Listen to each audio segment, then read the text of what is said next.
Hello everyone. In this video, we're going to learn about Taylor series, which will help us find the power series representation of more functions. Recall that we already have found the power series representations for a few functions by relating these functions to our sum of a geometric series formula. Today, we'll find a way to do this for more functions. So first, let's define what we mean by a power series representation. We say that f of x has a power series representation at a if f of x is equal to some power series centered at a on some interval about a. Now, we have two goals. First, we want to actually find a power series representation for a given function, if it has one, that is. And then, we want to find which values the series actually agrees with the power series representation that we found.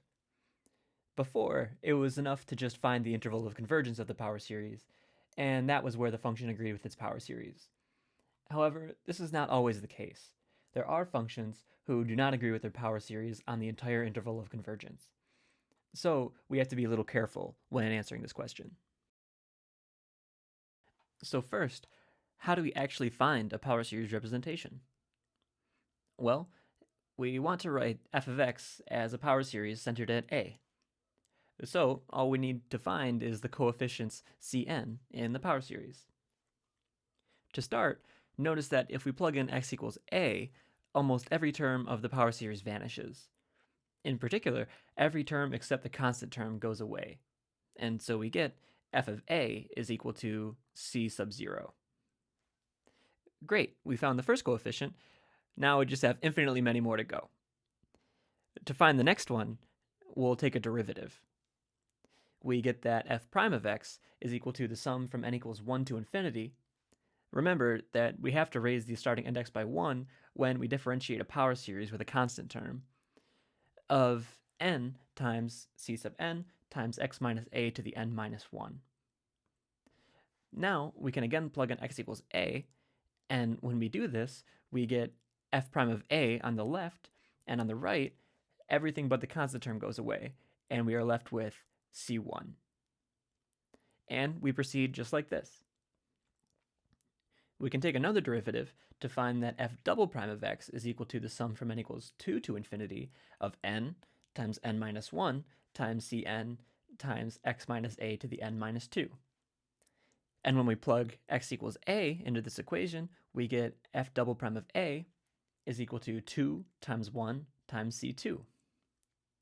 Now let's go ahead and do one more. If we differentiate again, we get that f triple prime of x is equal to the sum from n equals 3 to infinity of n times n minus 1 times n minus 2 times cn times x minus a to the n minus 3. Plugging in x equals a, we get that f triple prime of a is equal to 3 times 2 times 1 times c3. And we start to see a pattern. If we continue, we'll find that the nth derivative of f at a is equal to n factorial times cn. Rearranging, we get that cn is equal to the nth derivative of f at a divided by n factorial.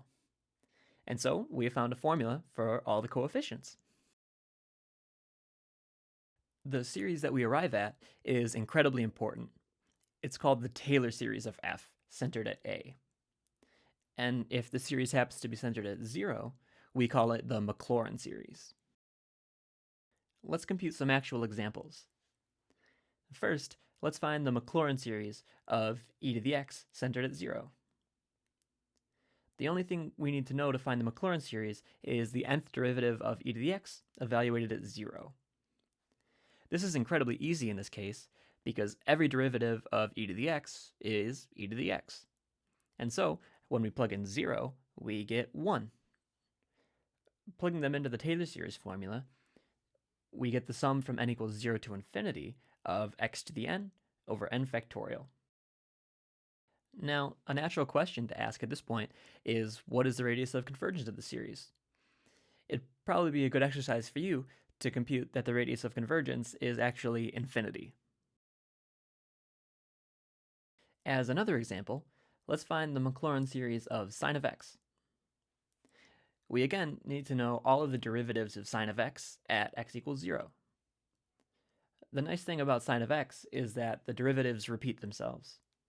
The first derivative is cosine of x, the second is minus sine of x, the third is minus cosine of x, the fourth is sine of x, and then it goes on repeating. Plugging in x equals 0, we get that f of 0 is equal to 0, f prime of 0 is equal to 1, f double prime of 0 is equal to 0, f triple prime of 0 is equal to minus 1, and then it repeats. When we plug this into the Taylor series formula, we find that the n equals 0 term is 0, the n equals 1 term is 1 over 1 factorial times x, the n equals 2 term is 0 over 2 factorial times x squared, the n equals 3 term is minus 1 over 3 factorial times x cubed, the n equals 4 term is 0 over 4 factorial times x to the 4th, the n equals 5 term is 1 over 5 factorial times x to the 5th, and so on.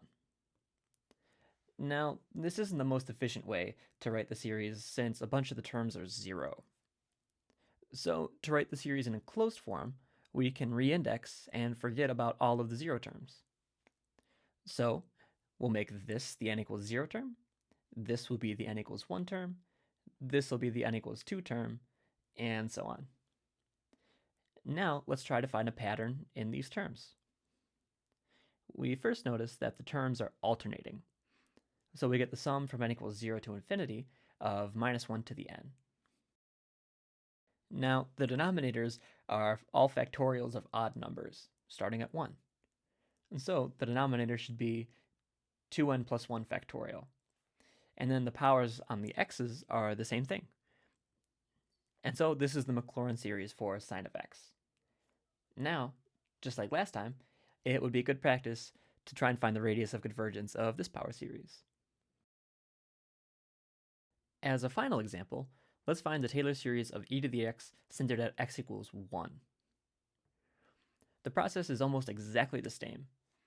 We start by finding the derivatives of e to the x, which again are all e to the x. And now, instead of plugging in x equals 0 to each derivative, we plug in x equals 1 and get out e. Finally, we plug this into the formula for the Taylor series, and we get the sum from n equals 0 to infinity of e over n factorial times x minus 1 to the n. And again, now it is your job to find the radius of convergence of this power series. And so, that's how we're going to compute Taylor series in general. And now we've completed our first goal. We found a formula that gives a power series representation of any function, if it has one. And now I want to emphasize this subtle point. We have found that if f actually has a power series representation, then it is the Taylor series. However, we have not shown that f actually agrees with this power series on any interval. So, in the next video, we'll decide for which values a function actually agrees with its Taylor series.